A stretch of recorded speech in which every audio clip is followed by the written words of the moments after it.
मलूक नागर बोलिए। मलूक भाई आपकी बारी। अरे भदौरिया साहब रुक जाओ रुक जाओ। अपमान।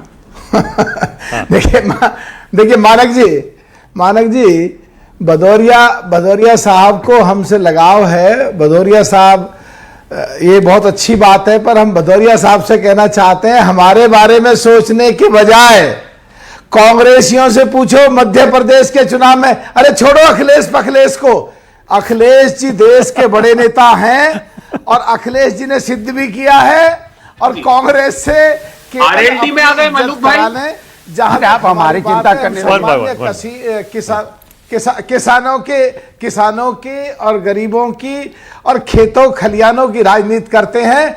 और चौधरी चरण सिंह जी, जिनसे मुलायम सिंह जी ने भी राजनीति सीखी है, मुलायम सिंह जी भी सादगी की एक तस्वीर रहे हैं। और चौधरी चरण सिंह जी ने कभी अपना कपड़ों को नील टीनोपाल नहीं लगाया, अजीत सिंह जी ने नहीं लगाया। ऐसी जैन जी भी जब भदौरिया साहब के नेता के साथ जाते हैं तो जब भी वो भी ऐसे ही बगैर नील टीनोपाल के जाते हैं। कहीं भी बैठा दो वहीं बैठने को तैयार, खेत में बैठा दो खेत में बैठने को तैयार। तो आज जनता सब जान चुकी है, जो कहीं भी बैठ जाता है उसे ऊपर बैठाते हैं। जहां तक बात लीडरशिप की है बीजेपी की, माननीय प्रधानमंत्री माननीय अमित शाह जी जैन जी को बहुत प्यार करते हैं। और वो पूरा अगर कहीं कैसे हुई है और भदौरिया साहब और कांग्रेस ने जो बात बहुत ज्यादा उठाई है इनका ये अपनी तरफ भी देख लें। और जहां तक अमित शाह जी और मोदी जी की बात है, वो जैन जी को बहुत प्यार करते हैं और जैन जी को पूरा सम्मान देते हैं और आगे भी देंगे। बहुत प्यार। अच्छा ओके मलूक नागर साहब, मलूक भाई एक मिनट, मैं बड़ा सिंपल सा सवाल पूछ रहा हूं। वो तो अनुराग भदौरिया का आरोप,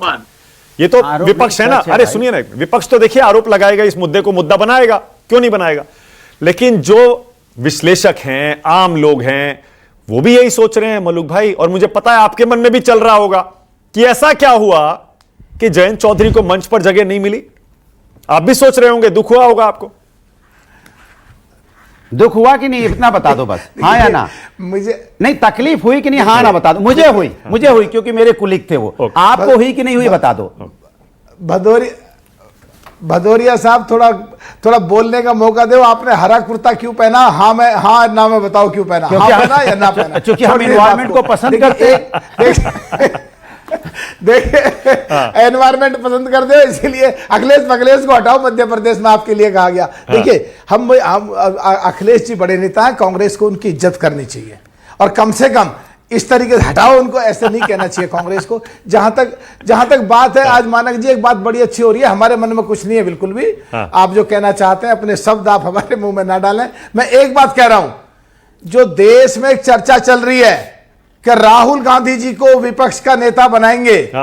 2014 से और 2019 तक तो विपक्ष का नेता था ही नहीं, और जो बना रखा था कांग्रेस का नेता सदन, उससे बेहतर है किसी भी आदमी को ला करके बना दो तो राहुल गांधी जी उससे अच्छे नेता सिद्ध होंगे।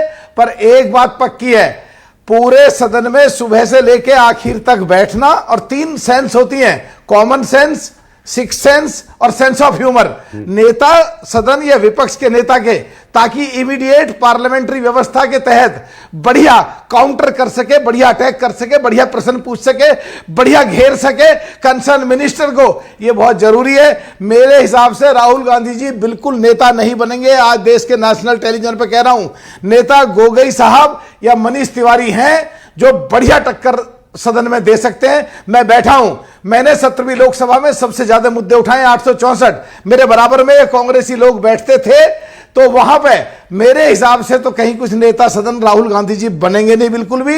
ये केवल एक सुर्रा छोड़ दिया है। अच्छा, 1-2 दिन में सवाल जवाब आ जाएंगे। मलूक भाई, हम नहीं बनेंगे, किसी और को बनाएंगे। मलूक भाई, जहां तक मानक जी खत्म कर रहा हूं, जहां तक सवाल है अखिलेश जी का, अखिलेश जी 100% विपक्ष में बढ़िया काम करेंगे। उनकी कॉमन सेंस भी बहुत स्ट्रांग है, सिक्स सेंस भी बहुत स्ट्रांग है, सेंस ऑफ ह्यूमर भी बहुत स्ट्रांग है, और वो बैठते भी हैं और बढ़िया काम भी करेंगे। धन्यवाद। ये है देखिए सत्ता पक्ष के लोग आपकी तारीफ, हमारा सम्मान, आपने भी तो उनकी तारीफ नहीं, समाजवादी पार्टी के राष्ट्रीय आपने भी तारीफ की, ऐसा नहीं पक्ष भी करता है। मलूक भाई एक सेकंड, मैं सिर्फ एक बात आपसे जानना चाह रहा हूं, मेरा बड़ा छोटा सा सवाल है। मलूक नागर, मेरा छोटा सा सवाल, मेरा छोटा सा सवाल।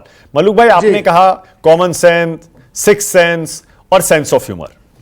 आपने राहुल गांधी को लेकर आपने मनीष तिवारी Yes. और गौरव गोगोई की तारीफ की। आप कौन सा सेंस इन तीनों में से राहुल गांधी में नहीं देख रहे? क्या उनमें कॉमन सेंस नहीं है, सेंस ऑफ ह्यूमर नहीं है, सिक्स सेंस नहीं है? देखिए, तीनों सेंस सब लोगों में होते हैं, लेकिन सुबह से लेके आखिर तक बैठना सदन में, और ये नहीं है कि एक बार आए 6 महीने में और पूरी तैयारी पढ़ के लिख के आए, अरे बोल के चले गए, फिर 6 महीने के लिए गायब। सुबह 10:58 पे बढ़ना पड़ता है और रात के 1-1, 1:30 बजे तक पार्लियामेंट चली है, 17वीं लोकसभा की, वहां बैठना पड़ता है। रिकॉर्ड निकाल लीजिए कौन कितना अरे अब तो बैठा। देखिए, भारत जोड़ो यात्रा में हजारों किलोमीटर चल के आए हैं वो, अभी भी आपको उनकी उस छवि पर यकीन नहीं हो रहा है जो हाल में बनी है? अभी भी आप उनको रिलक्टेंट पॉलिटिशियन मानते हैं क्या?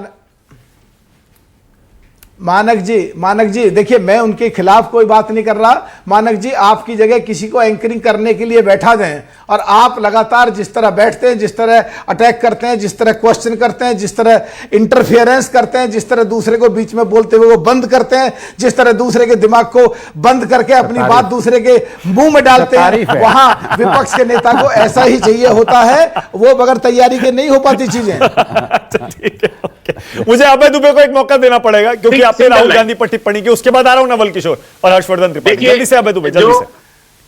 मल्लुक भाई से एक मैं सवाल पूछना चाहता था कि जब बीएसपी में थे तब ये बीजेपी की प्रशंसा अभय दुबे सवाल अभी आरएनडी में है ना, तो ये कांग्रेस से अखिलेश जी विधायक की 3 प्रशंसा से कर भाई रहे हैं। आईसीसी मेंबर रहे हम, अब पूछ लो कुछ भी। अच्छा सुनिए, अब मैं ये बताना चाहता हूं, जो इन्होंने हरे कुर्ते पर अनुराग भाई के प्रश्न खड़ा किया था, तो प्रधानमंत्री जी हरी जैकेट में आ गए थे और लोग कह रहे हैं कि राम जी का नाम भी नहीं लिया। आवाज अरे आंटी देखा हमने, सबने देखा। अच्छा ठीक है, ओके। अब नवल किशोर को लाइए, डॉक्टर नवल किशोर। एक सेकंड मानक जी, ये विश्वास दिलाता हूं कि राहुल गांधी टेलीप्रॉम्प्टर से नहीं पढ़ेंगे। ये विश्वास दिलाता हूं कि जो सदन में मुखरता से पसीने छुड़ा दिए सरकार के सदन और सदन के बाहर, वो वापस बरकरार रखेंगे, किसी की